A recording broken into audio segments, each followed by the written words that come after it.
ಮಾಧವ ಪೂಜಾ ಅಂತ ಹೇಳ್ತಾರೆ.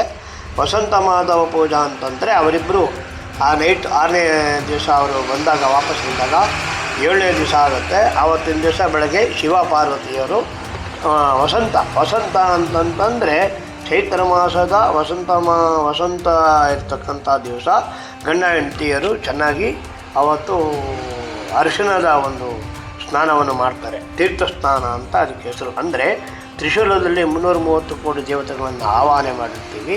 ಆ ತೀರ್ಥ ಸ್ನಾನ ಅವಭೃತ ಸ್ನಾನ ಅಂತ ಹೇಳ್ತೀವಿ.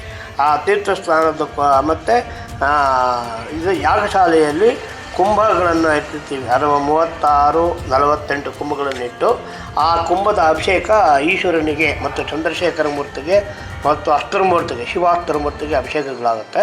ಅಭಿಷೇಕ ಆದಾಗ ಆ ನೀರನ್ನು ಭಕ್ತಾದಿಗಳು ಕೂಡ ಅಭಿಷೇಕ ಅಥವಾ ಸ್ನಾನ ಮಾಡಿದ್ರೆ ಅದು ಎಲ್ಲರಿಗೂ 330 ಕೋಟಿ ತೀರ್ಥಗಳ ಸ್ನಾನ ಮಾಡಿದಷ್ಟು ಫಲ ಬರ್ತದೆ. ನಂತರ ಸಾಯಂಕಾಲ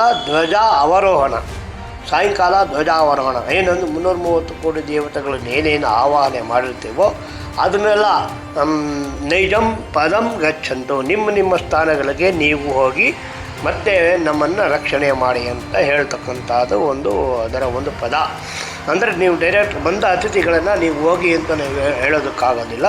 ನಿಮ್ಮ ಸ್ಥಾನವನ್ನು ದಯವಿಟ್ಟು ನೀವು ಸ್ವೀಕರಿಸಬೇಕು ಅಂತ ಹೇಳಿ ಅವರವರ ಜಾಗವನ್ನು ಅವರವರಿಗೆ ಕಳಿಸ್ತಕ್ಕಂಥದ್ದು. ಅಂದರೆ ನಾವೇನು ಧ್ವಜಾರೋಹಣ ದಿವಸ ಆವಾಹನೆ ಮಾಡೋ ವೃಷಭ ಪಟವನ್ನು ಏರಿಸಿರ್ತೀವಿ. 7ನೇ ದಿವಸ ನಾವು ಅದೇ ವೃಷಭ ಪಟವನ್ನು ದೇವತೆಗಳನ್ನು ವಿಸರ್ಜನೆ ಮಾಡಿ ಆ ಧ್ವಜಪಟವನ್ನು ಇಳಿಸ್ತೀವಿ ಕೆಳಗಡೆ. ಇಳಿಸಿದಾಗ ಅವಾಗೇನಾಗುತ್ತೆ, ಬಂದಿರತಕ್ಕಂಥ ಅಷ್ಟದಿಕ್ಪಾಲಕರು ದೇವತೆಗಳು ಎಲ್ಲ ಆ ಆಹಾರವನ್ನು ತಗೊಂಡು ವಾಪಸ್ ಹೋಗ್ತಾರೆ. ಅಂದರೆ ಆವತ್ತಿನ ದಿವಸ ಮೂಕಬಲಿ ಅಂತ ಹೇಳ್ತೀವಿ. ಮೂಕಬಲಿ ಅಂತಂದರೆ ಬರೋವ್ರನ್ನ ಬನ್ನಿ ಅಂತ ಹೇಳ್ತೀವಿ. ಹೋಗುವಾಗ ನೀವು ಹೋಗಿ ಅಂತ ಯಾರು ಹೇಳೋದಿಲ್ಲ.